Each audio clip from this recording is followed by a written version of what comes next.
Dear students, very good morning. आप सभी को नमस्कार। आप सब कैसे हैं?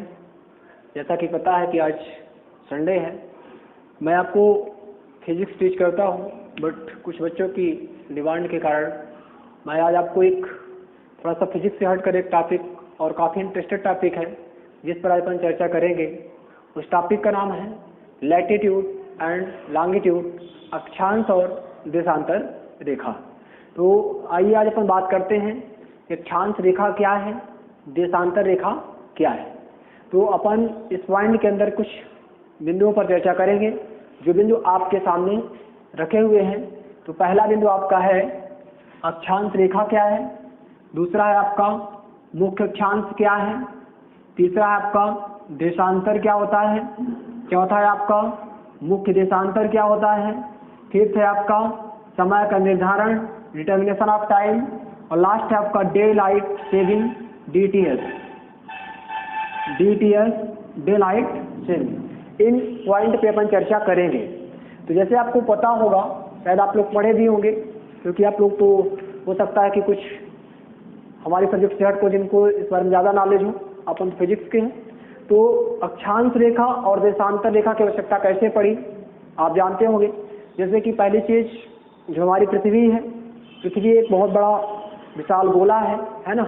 तो पृथ्वी पे जैसे कोई भी शहर जो उनकी सिचुएशन स्थिति है, जैसे हमने कहा कि भारत में मध्य प्रदेश कहाँ पे है, दिल्ली कहाँ पे है, सपोज दैट कोई भी सिटी है, तो हमने कैसे उसका निर्धारण कर दिया नक्शे में कि कौन सा सिटी किस स्थान में निर्धारित है। या अपन विदेशों की बात करें, कोई भी फॉरेन कंट्री है ना, कहाँ पे जापान है, कहाँ पे अमेरिका है, कहाँ पे पाकिस्तान है, etc, कोई भी कंट्री किस स्थान पे निर्धारित है।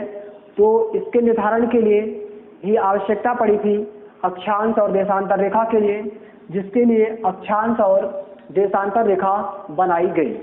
तो चलिए आज अपन बात करते हैं सबसे पहले अक्षांश रेखा के बारे में, लैटिट्यूड। तो आप डालिए हेडिंग लैटिट्यूड, अक्षांश रेखा। जैसे आपसे कोई पहले क्वेश्चन करें कि अक्षांश अपन किसे कहते हैं, तो हेडिंग है आपकी अक्षांश लैटिट्यूड। ठीक है, आप साथ साथ नोट्स प्रिपेयर करिए। आप जैसे मैं डीप नॉलेज अपनी तरफ से कंप्लीट दूंगा। तो सबसे पहले आपका जो टॉपिक है तो लैटिट्यूड, यानी TI, लैटिट्यूड, TUDE, लैटिट्यूड अक्षांश, हिंदी में कहते हैं इसे अक्षांश। तो सबसे पहले अक्षांश क्या है, मैं इसको बाद में फिगर के माध्यम से परिभाषा समझाऊंगा, लेकिन स्टार्टिंग कर रहे हैं इसलिए अभी मैं इसकी परिभाषा आपको समझा नहीं रहा हूँ, अभी लिखा रहा हूँ। लेकिन जब हम ये फिगर ड्रा करेंगे तो फिगर में हम बताएंगे कि अक्षांश क्या है। तो आप डालिए हेडिंग अक्षांश लैटिट्यूड, लिखिए अक्षांश पृथ्वी की सतह पर, अक्षांश पृथ्वी की सतह पर एक बिंदु की कोणीय दूरी है, एक बिंदु की कोणीय दूरी है। It is the angular distance of a point, it is the angular distance of a point on the earth surface measured in degree from the center of the earth, measured in degree from the center of the earth। अक्षांश पृथ्वी की सतह पर एक बिंदु की कोणीय दूरी है जिसे पृथ्वी के केंद्र से डिग्री में मापा जाता है। आपको स्क्रीन में दिखाई भी दे रहा होगा और लिखते भी जाइए, जिसे पृथ्वी के केंद्र से डिग्री में मापा जाता है। ठीक है, फिर इसी के नीचे और लिख लीजिए नोट लगा के पॉइंट, पृथ्वी ध्रुवों पर थोड़ी चपटी है। Earth is slightly flattened at the poles, पृथ्वी ध्रुवों पर थोड़ी चपटी है। Earth is slightly flattened at the point, the linear distance of a degree of latitude, the linear distance of a degree or latitude at the pole is a little longer than at the pole is a little longer than that at the equator. That at the equator. Hindi में कहेंगे पृथ्वी ध्रुवों पर थोड़ी चपटी है, ध्रुव पर अक्षांश की 1 डिग्री की, ध्रुव पर अक्षांश की 1 डिग्री की रैखिक दूरी भूमध्य रेखा की तुलना में थोड़ी सी अधिक लंबी है, थोड़ी सी अधिक लंबी है। अब चलिए अपन इसको बाई फिगर समझते हैं। सभी को नोट्स लिख गया होगा, स्क्रीन में दिखाई भी दे रहा होगा। अब अपन इसको फिगर के माध्यम से समझते हैं। तो सबसे पहले अपन क्या मानते हैं कि मान लीजिए कि आपकी यह एक पृथ्वी है, यह आपकी क्या है, एक पृथ्वी है, मान लिए अपन ने, है ना। फिजिक्स में मानते थे, यहाँ पे भी मान लिए हैं। ये आपकी क्या है, एक पृथ्वी। बड़ी सुंदर अर्थ दिख रही है बोर्ड में, जैसे वास्तविकता में पृथ्वी हमारी काफी सुंदर है ना। पृथ्वी न होती तो अपन का जीवन संभव नहीं होता, ये आपको पता है। तो हमने यहाँ क्या माना, पृथ्वी है। तो सबसे पहले हम थोड़ा सा चर्चा करते हैं पृथ्वी के बारे में। जैसे आपसे कोई बोले पृथ्वी क्या है, तो पृथ्वी आपका एक ग्रह है जिसमें जीवन संभव है ना। जानते आप लोग सही पढ़े हैं। इसमें जल भी है, ऑक्सीजन भी है, सारी चीजें उपलब्ध हैं, जिसके कारण से मानव जीवन और अन्य जीवों का भी जीवन यापन संभव हो सका। जो हमारी पृथ्वी है, तो पृथ्वी की सन से डिस्टेंस जितनी है 150 मिलियन किलोमीटर। अगर आपसे कोई पूछे कि पृथ्वी की सन से दूरी कितनी है, तो आप इसको लिखते जाइए कि पृथ्वी से सन की दूरी 150 मिलियन किलोमीटर दूर है। 150 million kilometre, about of distance 150 million kilometre sun to earth. पृथ्वी से सन के डिस्टेंस, सन से अर्थ की डिस्टेंस कितनी है, 150 मिलियन किलोमीटर। आपको पता हो गया, ठीक है। तो कोई पूछे कि पृथ्वी क्या है, पृथ्वी एक ग्रह है, ठीक है। दूसरी चीज, पृथ्वी सूर्य से पृथ्वी की दूरी, पृथ्वी सूर्य दूरी कितनी है, 150 मिलियन किलोमीटर है, ठीक है।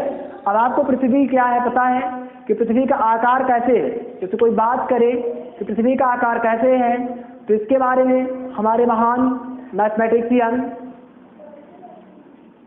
पाइथागोरस प्रमेय ने बताया था। जो पाइथागोरस प्रमेय पढ़े होंगे, तो पाइथागोरस ने बताया था कि पृथ्वी का आकार, पृथ्वी देखिए पूर्णतः गोल नहीं है, बट इसे गोलाकार माना गया है। तो पृथ्वी का आकार कैसा है, गोलाकार। जैसे कोई बोले कि पृथ्वी का आकार कैसा है, आप बताएंगे कि पृथ्वी का आकार गोलाव। कैसा है, गोलाव है। गुलाब को इंग्लिश में कहेंगे जियोड आकार, जियोड आकार। जैसे कोई पूछे आपसे कि पृथ्वी का आकार कैसा है, तो आप क्या बताएंगे, पृथ्वी का आकार जियोड आकार का है। ओके, दूसरा क्वेश्चन कंप्लीट। तीसरी क्वेश्चन, ये आपको पता है कि पृथ्वी होती है, तो पृथ्वी अपने एक्सिस अक्ष पर क्या होती है, कंटिन्यू घूमती है। तो जो कंटिन्यू पृथ्वी अपन घूमेगी, आपके मन में क्वेश्चन आएगा। छोटे छोटे बच्चे भी क्वेश्चन करते हैं, हमारी क्लास में बच्चे मैक्सिमम क्वेश्चन करते हैं।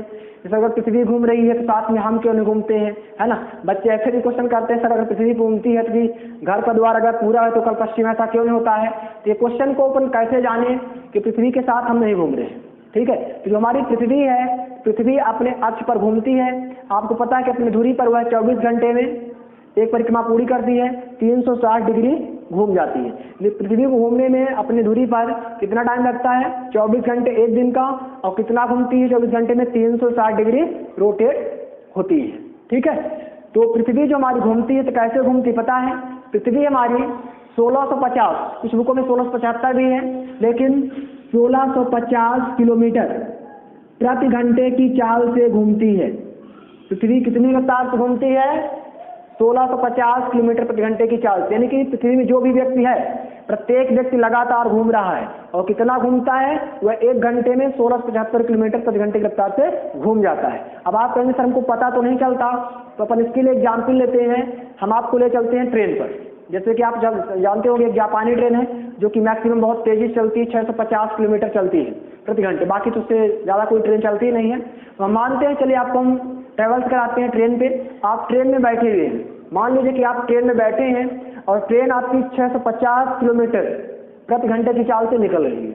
अगर आप ट्रेन में बैठे हैं तो ट्रेन के अंदर क्या बताइए, क्या आपको लगता है कि आप ट्रेन के साथ चल रहे हैं? यस बोलिए, क्या आपको ट्रेन के अंदर ऐसी फीलिंग होती है कि क्या आप ट्रेन के साथ आप भी चल रहे हैं? नहीं, आप ट्रेन के अंदर बैठे हुए हैं।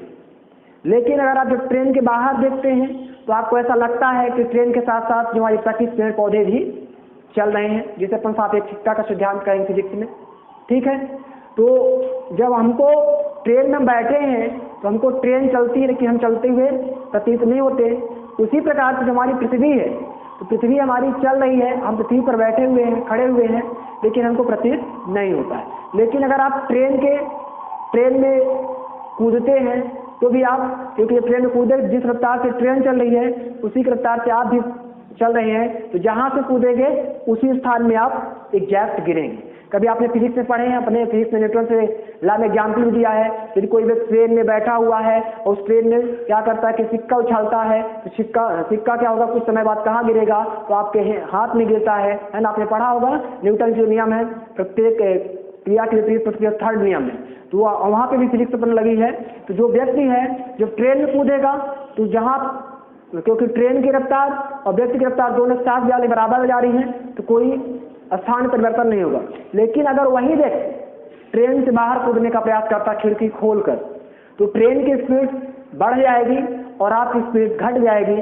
तो हो सकता है कि आपकी ट्रेन से बहुत पीछे गिरे, है ना, और हो सकता है कि अगर आप कहीं भगवान के पास भी न पहुंच जाएं, अगर कर्म अच्छे हैं तो स्वर्ग में जाएंगे, और थोड़ा सा भी कर्म अगर बुरे हो गए तो न तो चले जाएंगे। तो आप ट्रेन में बाहर कूदने का प्रयास ना करिएगा।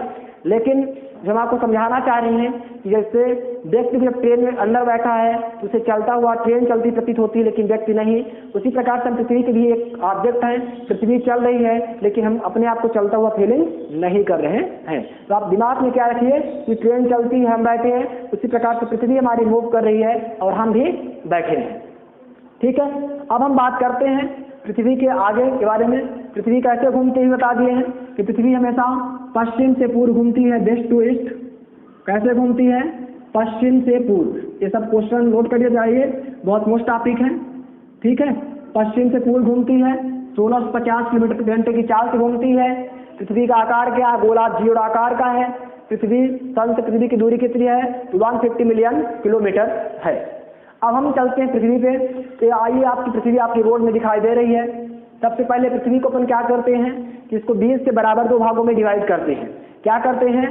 20 से 2 बराबर भागों में डिवाइड करते हैं। जब इसे 20 से 2 भागों में डिवाइड करेंगे तो यहाँ पे आपका एक रेखा ड्रा करते हैं। इस रेखा को अपन क्या कहते हैं? Equator line.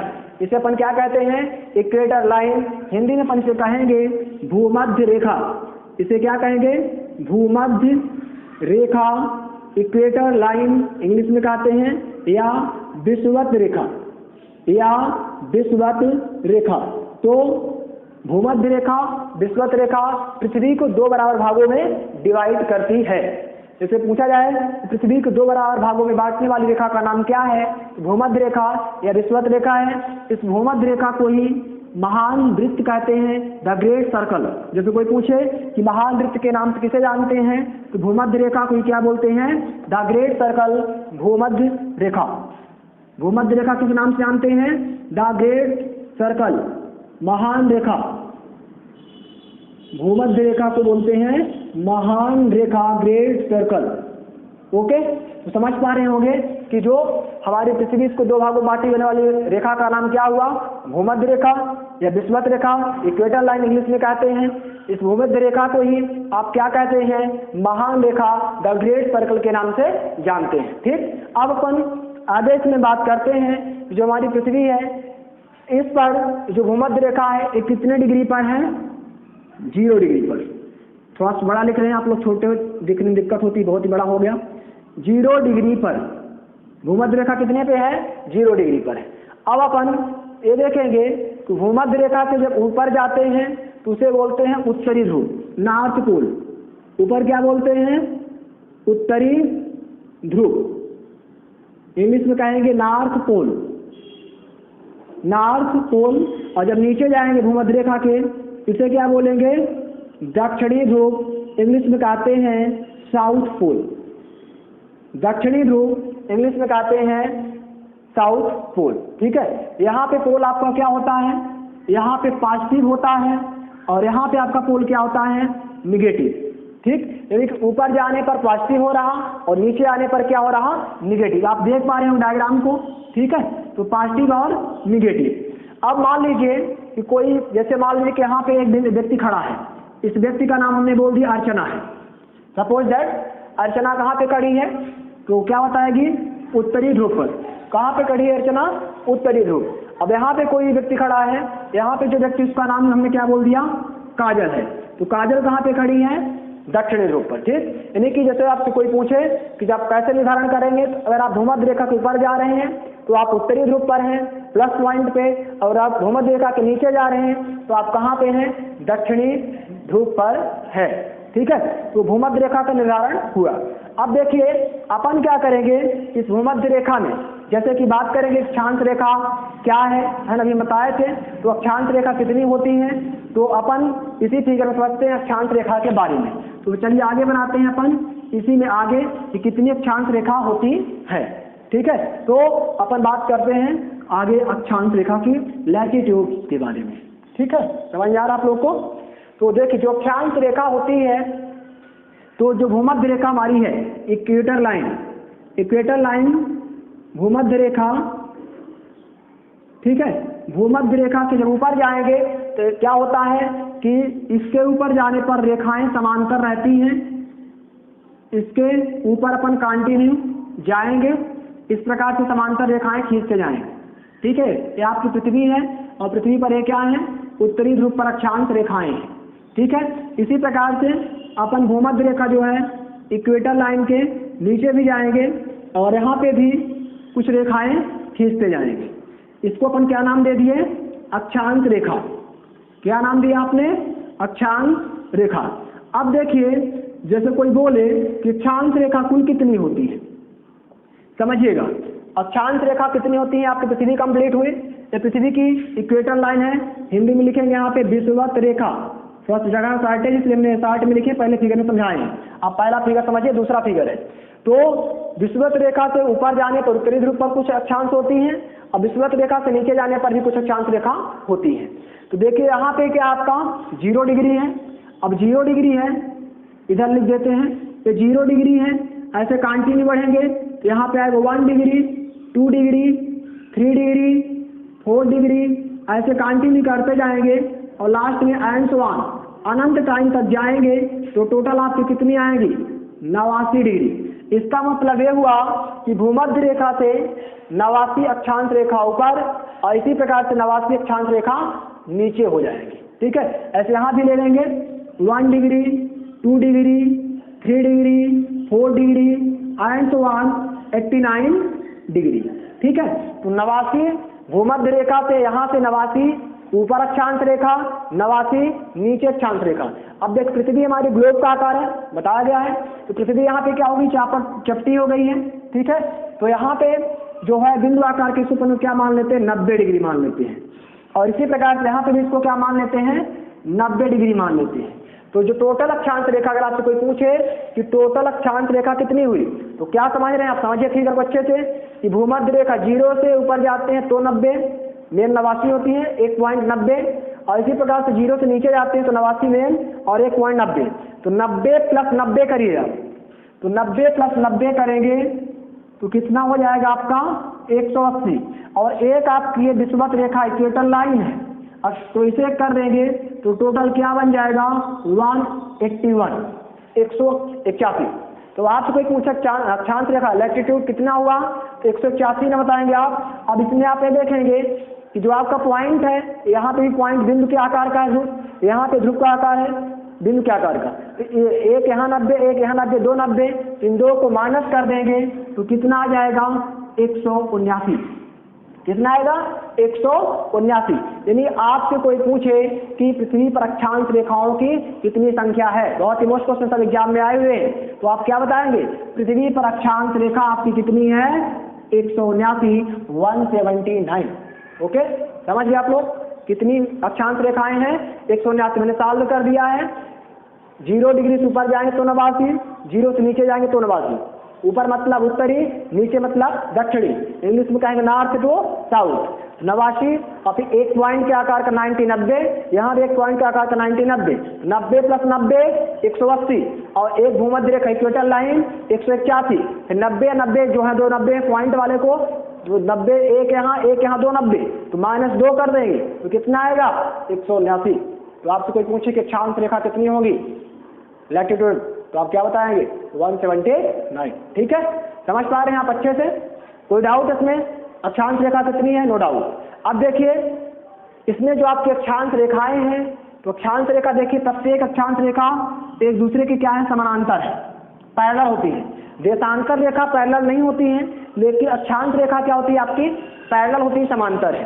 तो अब जैसे कोई पूछे कि दो लगातार अक्षांश रेखाओं के बीच की दूरी कितनी होती है, एग्जाम में आया है। जैसे मान लीजिए आपको डिस्टेंस निकालना है, यहाँ से यहाँ के बीच की दूरी, या यहाँ से यहाँ के बीच की दूरी, या यहाँ से यहाँ के बीच की दूरी, या यहाँ से यहाँ के बीच की दूरी, या यहाँ से यहाँ के बीच की दूरी, या यहाँ की दूरी, या कोई भी डिस्टेंस निकालना, यानी कि दो लगातार अक्षांश रेखाओं के बीच की दूरी कितनी होती है, तो आप क्या जवाब देंगे? तो होती है 111 किलोमीटर। यानी कि दो लगातार अक्षांश रेखाओं के बीच की दूरी 111 किलोमीटर होती है। अब आप कहेंगे कि सर आपने कैसे कह दिया कि 111 किलोमीटर होगी?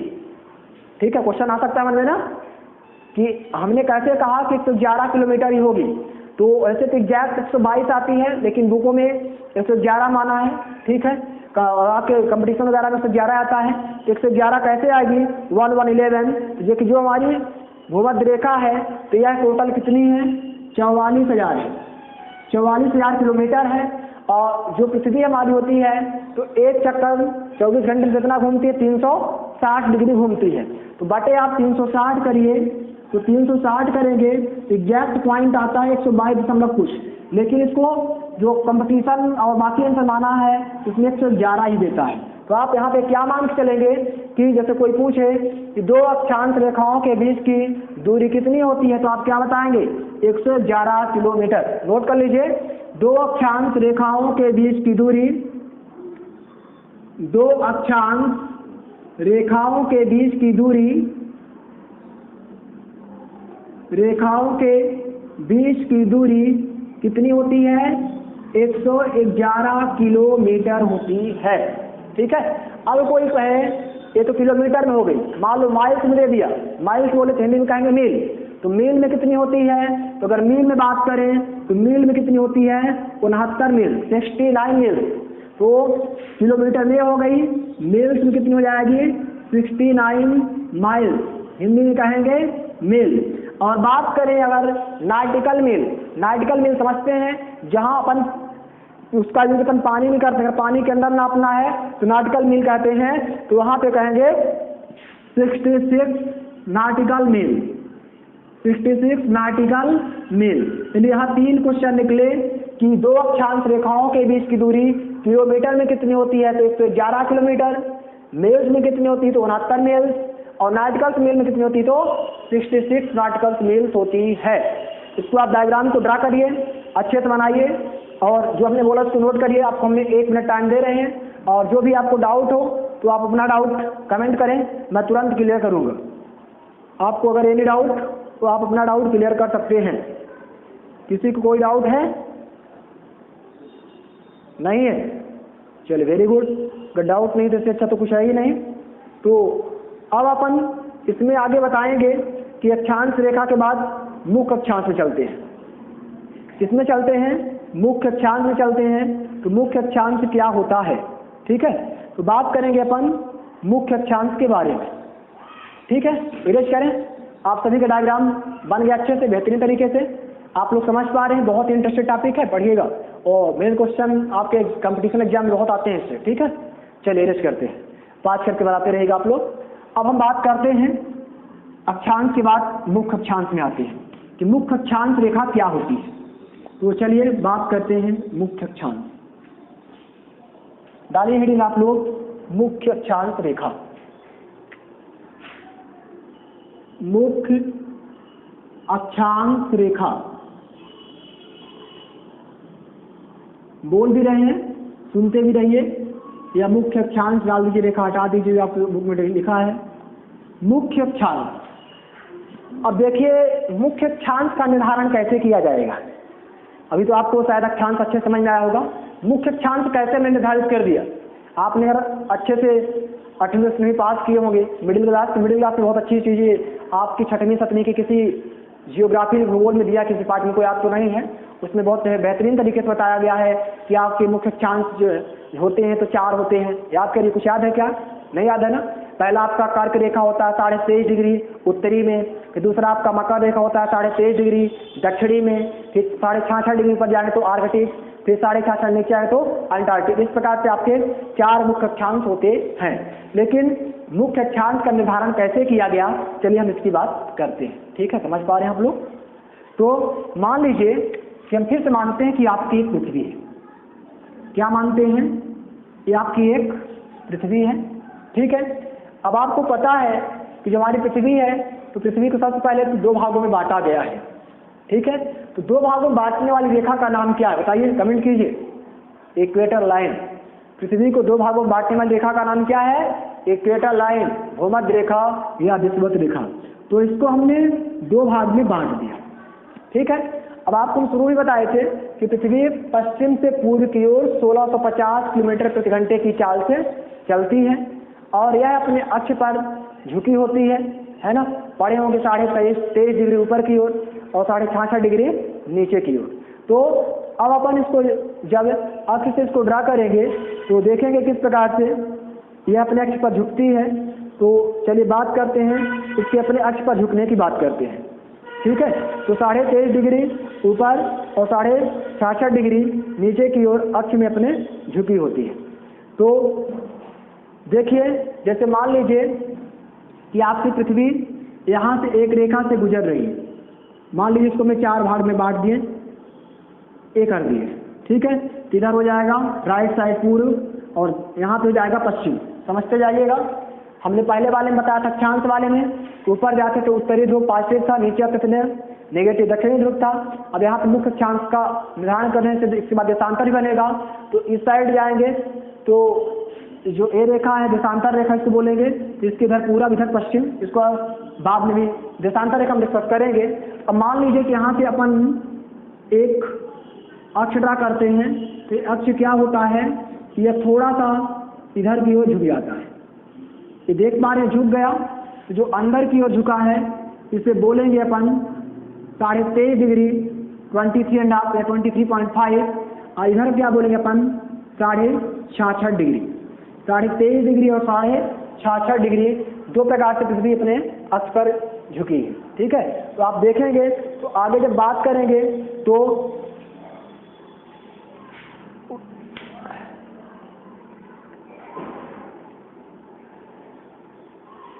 देखिए आगे से बात करते हैं कि जो झुकी है पृथ्वी, झुकी होने के कारण यहाँ पे जो 4 मुख्य अक्षांश रेखाएं आती हैं तो कौन कौन सी हैं इसके बारे में अपन बात करते हैं। तो हमने पहले ही बताया है, तो इसको देखिए आप क्या बनेगा आपका 4 प्रकार की जो रेखाएं आएंगी। इसको इरेज कर दें और डायग्राम जरूर बनाइएगा, इसलिए मैं टाइम दे रहा हूँ क्योंकि बिना डायग्राम के समझ में नहीं आएगा। तो पुनः बनाते हैं आप एक अर्थ। मान लीजिए कि आपकी एक पुनः पृथ्वी है। इस पृथ्वी से क्या करते हैं, यह आपकी एक भूमध्य रेखा है जिसे इंग्लिश में कहते हैं इक्वेटर लाइन, हिंदी में कहते हैं विषुवत रेखा या भूमध्य रेखा। तो अभी हमने बताया कि पृथ्वी 2 प्रकार झुकी है, एक 23.5 डिग्री और एक आपका 66.5 डिग्री। इसी के कारण जो आपका मुख्य अक्षांश बढ़ते हैं तो इसमें अब आपको पता बता चुके हैं कि ऊपर जाते हैं तो क्या होता है, नॉर्थ पोल होता है उत्तरी ध्रुव, और नीचे जाते हैं तो क्या होता है, साउथ पोल होता है आपका दक्षिणी ध्रुव। अब देखिए हमने जो बताया, तो जब अपन भूमध्य रेखा से, इसको हमने क्या माना है, भूमध्य रेखा पर 0 डिग्री हमने मान के चला है। अब हम जब भूमध्य रेखा से ऊपर जाते हैं, कितना ऊपर जाते हैं, 23.5 डिग्री। यहाँ क्या लिखेंगे, 23.5 डिग्री, 23 से 1/2 या ऐसे भी लिख सकते हैं 23.5।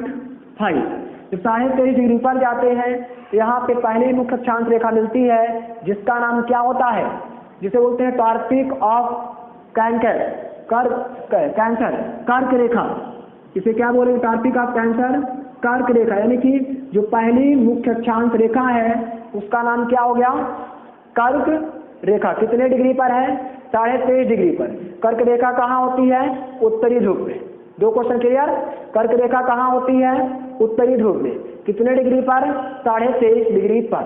अब हम जब नीचे आते हैं तो जब नीचे आएंगे तो नीचे भी आपके 23.5 डिग्री पर एक रेखा होती है, 23.5 डिग्री पर भी एक रेखा होती है जिसे क्या बोलते हैं, टॉपिक ऑफ कैप्रिकॉर्न, मकर रेखा। ठीक है, क्या बोलते हैं इसे, टॉपिक ऑफ कैप्रिकॉर्न, मकर रेखा। तो यहाँ पे अपन क्या लिखेंगे, मकर रेखा। समझ पा रहे हैं, ठीक है। तो पहले अक्षांश रेखा कर्क रेखा 23.5 डिग्री उत्तरी ध्रुव में, यहाँ पे कौन सा ध्रुव है, उत्तरी ध्रुव। फिर दूसरा आपका दक्षिणी ध्रुव में, दक्षिणी ध्रुव में आपकी कौन सी है, मकर रेखा। दो आपके मुख्य अक्षांश क्लियर हुए। तीसरा जब जाएंगे तो तीसरा आपका पुनः ऊपर जाएंगे तो 66.5 डिग्री, कितना हो जाएगा, 66.5 डिग्री पे। तो यहाँ पे आप क्या होती है, आर्कटिक, आर्कटिक सर्कल, आर्कटिक वृत्त बोलते हैं इसे, आर्कटिक सर्कल। तो यहाँ पे लिखेंगे आर्कटिक वृत्त या आर्कटिक सर्कल इंग्लिश में कहते हैं। इसी प्रकार से जब हम नीचे आएंगे तो नीचे भी आपको हो जाएगा ये 66.5 डिग्री पर ही, इसे बोलेंगे, इसे बोलते हैं अपन अंटार्कटिक, अंटार्कटिक सर्कल, अंटार्कटिक वृत्त, अंटार्कटिक सर्कल, अंटार्कटिक वृत्त। इस प्रकार से जो आपकी मुख्य अक्षांश रेखाएं होती हैं तो कितनी हुई आप समझ पाए, मुख्य अक्षांश रेखाओं की संख्या कितनी होती है, 4 होती है। आप फिगर में समझ पा रहे होंगे। 23.5 डिग्री ऊपर जाते हैं तो पहली कर्क रेखा उत्तरी ध्रुव में, फिर नीचे आते हैं तो 23.5 डिग्री पर आपकी दूसरी दक्षिणी ध्रुव में मकर रेखा, फिर तीसरी 66.5 डिग्री ऊपर जाते हैं तो आर्कटिक वृत्त, और जब अपन चौथे में आते हैं तो दक्षिणी ध्रुव में नीचे आते हैं, चौथी होती है आपकी 66.5 डिग्री पर अंटार्कटिक वृत्त। इस प्रकार से जो आपकी मुख्य अक्षांश रेखाएं होती हैं 4 होती हैं। आप फिगर देख के लिख सकते हैं, नोट्स प्रिपेयर कर लीजिए अगर आपको अच्छा लग रहा तो, ठीक है। और नहीं लग रहा तो भी कमेंट करें, लग रहा तो भी आप कमेंट करें, ठीक है। अपन प्रयास कर रहे हैं आपको समझाने की। तो अक्षांश क्लियर, मुख्य अक्षांश क्लियर। अब हम बात करते हैं देशांतर रेखा की, कि देशांतर रेखा क्या होती है, ठीक है। तो लिखिए लॉन्गिट्यूड देशांतर, लॉन्गिट्यूड या देशांतर, इसको इरेज कर रहे हैं। अगला टॉपिक हमारा इसी में है देशांतर, लॉन्गिट्यूड। बात कर रहे हैं लॉन्गिट्यूड की, देशांतर के बारे में। तो डालिए हेडिंग लॉन्गिट्यूड,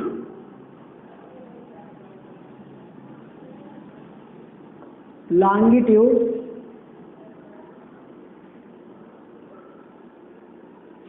हिंदी में कहेंगे देशांतर। देशांतर नाम भी स्पष्ट है, देश के बीच का अंतर अर्थात देशांतर। हिंदी तो आप लोग बहुत अच्छी होगी, मातृभाषा हम लोगों की ना, है ना। पता है ना कि हिंदी में मान्यता प्राप्त संविधान में 22 भाषाएं हैं, है ना, जिसमें हिंदी आपकी पहली प्राथमिकता है। तो देशांतर इसका नाम से स्पष्ट हुआ कि दो देशों के बीच के अंतर कैसे निकालेंगे, उसके लिए हमको पढ़ना पड़ेगा देशांतर, ठीक है। हमने शुरू में बताया था कि इसकी आवश्यकता पड़ी थी अक्षांश और देशांतर की। जैसे हम मैप में बताते हैं कि कहाँ पे कोई शहर स्थित था। दूसरी चीज मान लीजिए कि जो आपकी हवाई जहाज या शिप्स होती हैं, एरोप्लेन शिप्स हैं, वाटर शिप्स हैं, जब पानी पे चलती हैं, कहीं पे कोई सिग्नल खराब हुआ या अचानक कोई छत हुई तो अपन वहाँ सिग्नल मैसेज मिलता है कि यह देशांतर रेखा ही काम करती है कि किस देशांतर रेखा में कहाँ पे हमारी छत होने वाली है, हो गई है, तो इसके माध्यम से अपन पता करते हैं। तो बात करते हैं देशांतर के बारे में, लॉन्गिट्यूड के बारे में। तो सबसे पहले इसमें भी अपन वही बनाएंगे, क्या बनाएंगे, अपन बनाते हैं एक पृथ्वी। ये तो आपको रट गया होगा, बहुत सारी पृथ्वी हो गई आज, ठीक है। ये आपकी एक क्या हो गई, पृथ्वी। अभी सही तरीके से नहीं आया है, पृथ्वी कैसे बनती हुई बनाए थे, कई बार देखें आप लोग।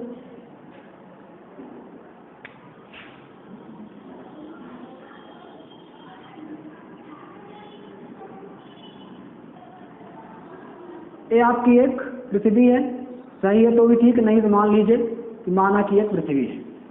अब अभी आपने जो अक्षांश रेखा पढ़ा था, तो अक्षांश में भूमध्य रेखा लिया, ठीक है।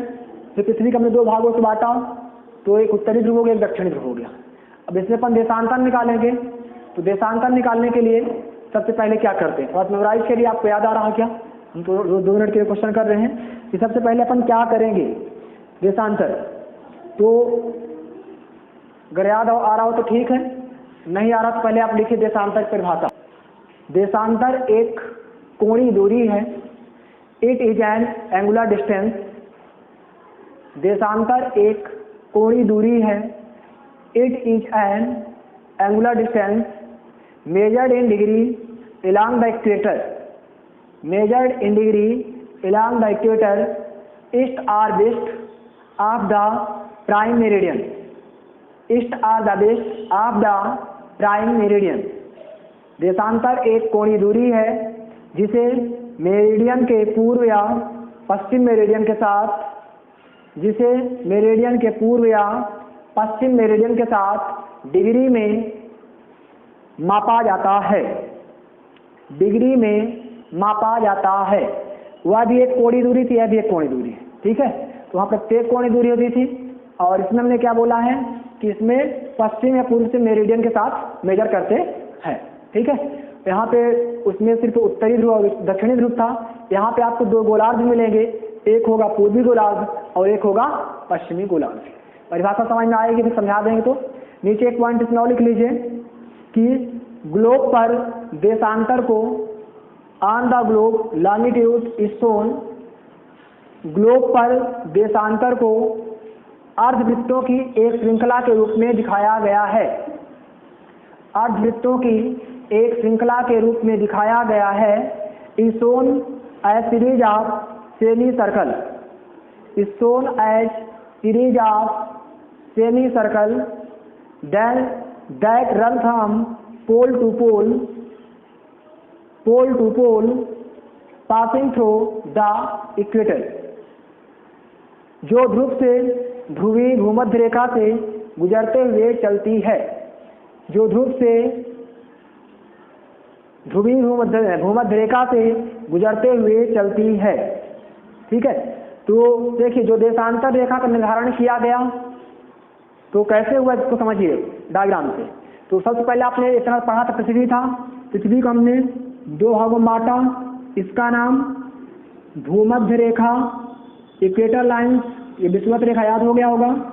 यहाँ तो ऊपर जाते हैं तो क्या होता है, उत्तरी ध्रुव, नॉर्थ पोल, नीचे जाते तो क्या होता था, दक्षिणी ध्रुव, साउथ पोल। इतना तो आपने पढ़ा था। अब लेकिन इसी को अपन क्या करेंगे, किसके बीच में एक लाइन और ड्रा करते हैं, और इस लाइन को बोलते हैं प्राइम मेरिडियन, यामोत्तर प्रधान रेखा। इस लाइन को क्या बोलते हैं, यामोत्तर प्रधान रेखा, यामोत्तर प्रधान रेखा, इंग्लिश में कहेंगे प्राइम मेरिडियन, प्राइम मेरिडियन, ठीक है। अरे तो पता है आपका इक्वेटर लाइन, इक्वेटर लाइन। आप ध्यान दीजिए कि देशांतर पढ़ रहे हैं तो जो आपका एक प्राइम मेरिडियन लाइन है, एक उत्तरी ध्रुव दक्षिणी ध्रुव को जोड़ रही है, इसके राइट साइड क्या होगा, पूर्वी गोलार्ध। क्या होगा, इसके राइट साइड होता है आपका पूर्वी गोलार्ध और लेफ्ट साइड होता है आपका पश्चिमी गोलार्ध। क्या होता है, पश्चिमी गोलार्ध, ठीक है। यानी कि देशांतर के लिए अपन को 2 गोलार्ध की आवश्यकता पड़ेगी। अब जैसे मान लीजिए कि एक व्यक्ति यहाँ पे खड़ा है, उसका नाम मान लो क्या हमने ले लिया, चलो उसमें अर्चना लिए थे, काजल इस बार पूजा ले लेते हैं। तो यहाँ पे एक लड़की खड़ी, उसका नाम पूजा है। पूजा कहाँ पे खड़ी है, पूर्वी गोलार्ध पर। अगर कोई पूछता है आपसे कि आप कहाँ खड़े, तो आप क्या बताओगे, पूजा, तो आप बताओगे पूर्वी गोलार्ध में। लेकिन एक लड़की यहाँ पे खड़ी है और इसका नाम क्या मान लेते हैं, इसका नाम सपोज दैट अपन मान लेते हैं लवली। तो लवली क्या बताएगी कि हम कहाँ पे खड़े हैं, पश्चिमी गोलार्ध में। तो देशांतर के लिए 2 गोलार्ध भी क्लियर हुए, पूर्वी गोलार्ध और पश्चिमी गोलार्ध, ठीक है। अब देखिए देशांतर जो था, जो हमारी यामोत्तर प्रधान रेखा है, इस रेखा से जब पूरब साइड जाएंगे तो समय आपका बढ़ता है, जब इस रेखा से पश्चिम के साइड जाएंगे तो समय आपका घटता है। ठीक है, पूरब साइड जाएंगे तो समय आपका बढ़ेगा, पश्चिम साइड जाएंगे तो समय आपका घटेगा। ठीक है, अब कैसे अपन इसको क्लियर करते हैं तो इसको भी अपन देखते हैं। तो चलिए इसी को आगे देखते हैं, अगला फिगर बनाते हैं, देशांतर रेखा को समझते हैं। पहली चीज तो कितनी देशांतर रेखा आपकी होती है इसको आप देखिए। तो आप किसी फिगर में हम इरेज करके समझा देते हैं। अब देखिए आपका ये इक्वेटर लाइन हो गई और ये आपकी प्राइम मेरिडियन लाइन है। देखिए जो हमारी देशांतर रेखा होगी दो देशों के बीच के अंतर को बताती है। जैसे मान लीजिए कि यह क्या करेगी कि दो ध्रुवों को आपस में जोड़ती है, ये कंटिन्यू इस प्रकार से रेखाएं बनेगी। ये उत्तरी ध्रुव से आपकी कंटिन्यू इस प्रकार से अपन कुछ रेखाएं लगातार खींचते जाएंगे, देख पा रहे होंगे आप लोग। लगातार इस ऐसे ही अपन लाइन ड्रा करते जाएंगे तो आपको एक ग्लोब की शायद ग्लोब की आकृति दिखाई देगी। थोड़ा सा हमारा ग्लोब छोटा पड़ जाएगा लगता है, आप लोग बनाइएगा, बाकी ग्लोब तो आपने देखा जियोग्राफी पढ़े हुए हैं। इस प्रकार से जो रेखाएं हमने उत्तरी ध्रुव से दक्षिणी ध्रुव में ड्रा किया, जो यहाँ पे एक बन रहा है दक्षिणी ध्रुव में पॉइंट, एक उत्तरी ध्रुव में, इसे हमने क्या बोला, प्राइम मेरिडियन। क्या बोला, प्राइम मेरिडियन। तो यमोत्तर से क्या होता है कि जो आपकी टोटल देशांतर रेखा होती है कितनी होती है, 360। नोट कर लीजिए। अक्षांश रेखा कितनी थी, क्या बताए थे, 179। देशांतर रेखा कितनी होती है, 360। क्या बताएंगे, 360 लॉन्गिट्यूड लाइन। ठीक है, तो कैसे होती, जब इधर जाएंगे तो जीरो के बाद चलेंगे कंटिन्यू, तो ये आपकी प्राइम मेरिडियन। तो यहाँ से मान लीजिए कंटिन्यू चलते जाएंगे, 1 2 3 4 5 कंटिन्यू जाएंगे तो आप ये टोटल लाइन्स आएगी। तो कितनी लाइन आपकी आएंगी, जीरो से चलेंगे तो 180। कितनी आएगी, 180 इधर से आएगी। ऐसे यहाँ से भी करेंगे तो जीरो, पहले जीरो होगा, फिर 1 2 3, यहाँ डिफरेंस कर लेते हैं, 0 30 50 60 80 ऐसे करके कंटिन्यू। तो इधर से भी जाएंगे तो 180, दोनों साइड से 180, राइट साइड 180 लेफ्ट साइड, तो कितना हो जाएगा आपका 180 180 प्लस 180 180 विल बी इक्वल 360 360। तो जो आपकी देशांतर रेखा होती है कितनी होती है, 360 होती है। अब देशांतर रेखा की जो दूरी होती है तो सबसे ज्यादा कहाँ होती है, भूमध्य रेखा के केंद्र पर। जैसे यहाँ पे कोई पूछे कि दो देशांतर रेखाओं के बीच की दूरी कितनी होगी, चाहे यहाँ पे अगर कोई पूछे तो क्या बताएंगे, आपकी होगी 111.32 किलोमीटर, जो कि सबसे अधिकतम होती है। यानी कि विषुवत रेखा के केंद्र के पास इनकी जो दूरी होती है देशांतर रेखा की सबसे अधिक होती है, और केंद्र पर क्या हो जाती है, जीरो, क्योंकि केंद्र पर सारी जाके एक पॉइंट पे ऊपर ही जुड़ती है, एक पॉइंट पे नीचे भी जुड़ती है। और आप ये भी देखेंगे यही देशांतर रेखा का क्या जो सूर्य की प्रकाश होती है तो समान रूप से कहीं पे ज्यादा पड़ती है कहीं पे कम पड़ती है। जैसे मान लो अगर यहाँ पे ज्यादा पड़ेगी हो सकता है कंटिन्यू पड़े, तो इसी घटना से कुछ चलते होता है कि कहीं कहीं 6 महीने दिन लगातार रहता है और 6 महीने कहीं लगातार रात रहती है। इसको अपन अगले वीडियो में डिस्कस करेंगे, यहाँ पे ज्यादा नहीं करेंगे। ठीक है, तो आपका जो देशांतर रेखा है इस प्रकार से देशांतर रेखा का निर्धारण किया गया, समझ में आ गया। अब देखिए 360 डिग्री तो हो गई। अब हम बात करते हैं जैसे हमारी पृथ्वी, आपने पढ़ा है कि पृथ्वी जो है तो 24 घंटे में अपने दूरी पर 360 चक्कर 360 डिग्री घूमती है। एक घंटे में 360 डिग्री घूमती है 24 घंटे में। तो एक घंटे में हमारी पृथ्वी कितने डिग्री घूमेगी, तो 24 घंटे में जब 360 है, एक घंटा का अपन पहले निकालेंगे, एक घंटे में हो जाएगा आपका 360/24। भाग करिए, अगर डिवीजन बनता हो तो 24 से कम 24, यहाँ पे कितना आ जाएगा 660 आएगा, और 24 यहाँ पे 24 से कम 24 करिए, घटाइए, 36 में 24, 6 में 4 गया 2, 3 2 120 आएगा सॉरी, और 24 पंचे 120। यानी जो हमारी पृथ्वी है तो एक घंटे में 15 डिग्री। समझिएगा, हमारी पृथ्वी 24 घंटे में कितनी घूम रही है, 360 डिग्री। 360 डिग्री। अब एक घंटे में कितनी घूम रही है, 15 डिग्री। अब कोई बोले कि इसको 1 डिग्री घूमने में कितना समय लगेगा, 1 डिग्री का अगर निकालेंगे तो हो जाएगा आपका 60/15, क्योंकि एक घंटे बराबर 60 मिनट, 60/15, तो 15 कम 15, 15 चौको 60। यानी कि जो हमारी पृथ्वी है तो पृथ्वी को 1 डिग्री घूमने में कितना लग रहा, 4 मिनट का समय। 3 क्वेश्चन कंप्लीट। 24 घंटे में 360 डिग्री, 1 घंटे में 15 डिग्री और 1 डिग्री के लिए 4 मिनट, यानी पृथ्वी जो हमारी है 4 मिनट में 1 डिग्री घूमती है।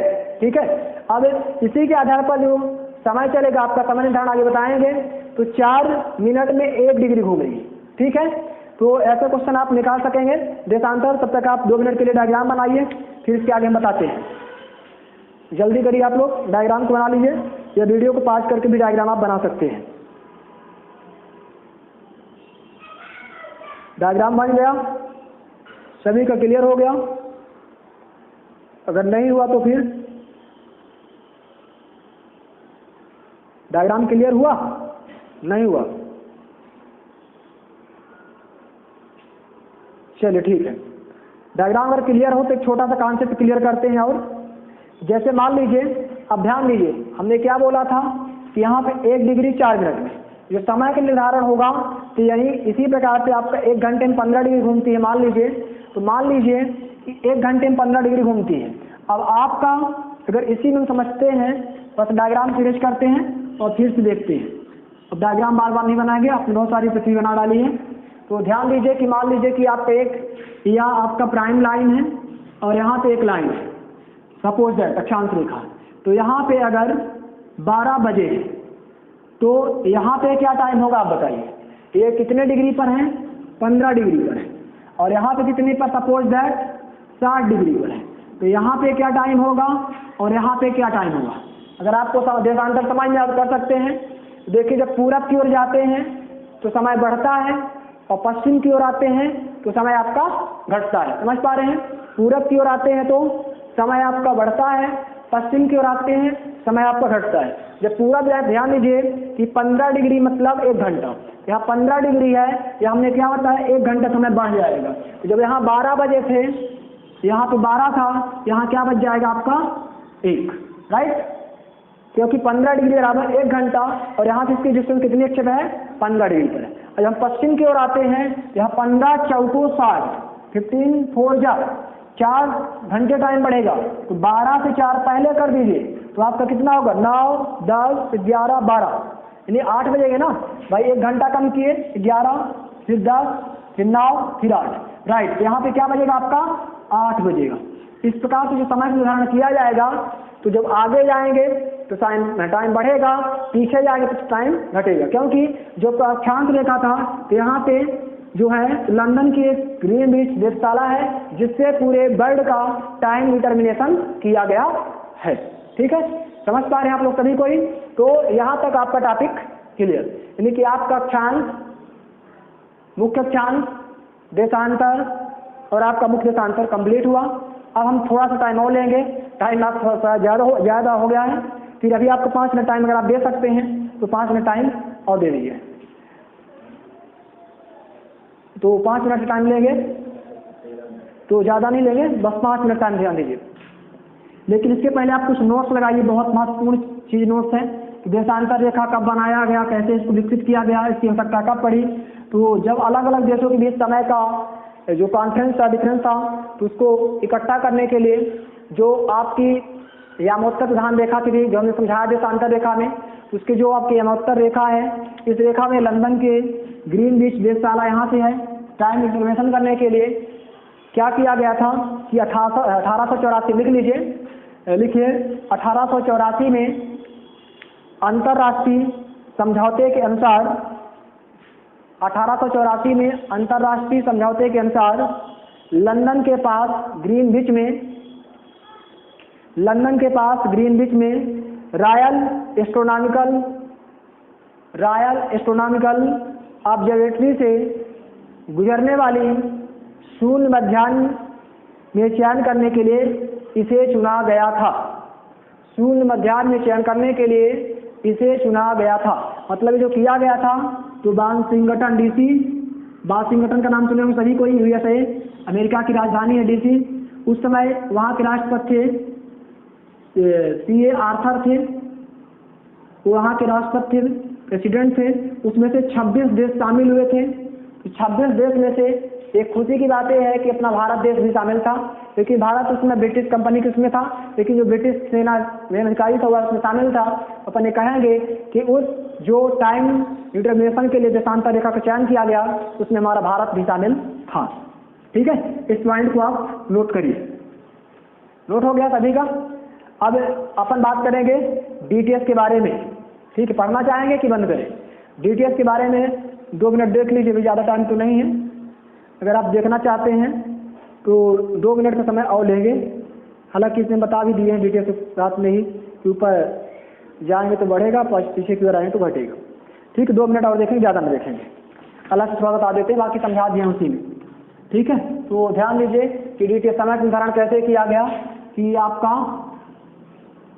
आपकी एक पृथ्वी हो गई। ठीक है, इस पृथ्वी में ये आपकी भूमध्य रेखा हो गई, इक्वेटर लाइन, और ये आपका एक यामोत्तर लाइन, इसे हम बोलेंगे प्राइम मेरिडियन।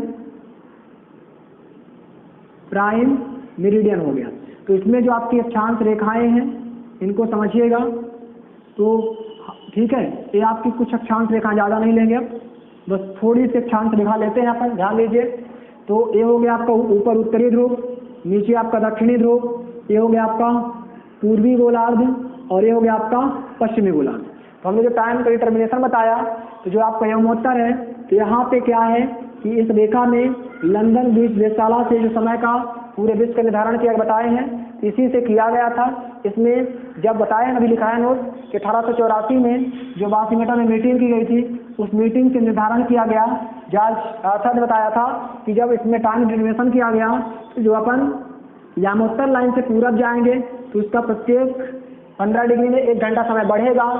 प्रत्येक 15 डिग्री में 1 घंटा टाइम क्या होगा, इंक्रीज बढ़ता है। और जब अपन पश्चिम की ओर जाते हैं तो उसका क्या होता है, प्रत्येक 15 डिग्री में टाइम 1 घंटा घटता है। ठीक है, समझ गए आप लोग? इस प्रकार से टाइम का डिटर्मिनेशन किया गया। ठीक है, तो इस प्रकार से जो हमारा अक्षांश और देशांतर रेखा थी, आई होप कि आपको समझ में आया होगा। हमने समझाने का काफ़ी प्रयास भी किया है। फिर भी अगर आपको कोई कमी लगे तो बताइएगा। और अगर आपको वीडियो लगा, अच्छा लगा, हमने आपके लिए मेहनत करके बनाया है, तो प्लीज़ आप मेरे वीडियो में अच्छे लाइक कमेंट करें और चैनल को सब्सक्राइब करें, शेयर करें। अगर आपको वीडियो ज़्यादा अच्छा लगा है तो प्लीज़ आप बेस्ट से बेस्ट कमेंट करने का प्रयास करें। और मैं आपको नेक्स्ट क्लास में मिलूंगा फिजिक्स के साथ। Thank you for watching video.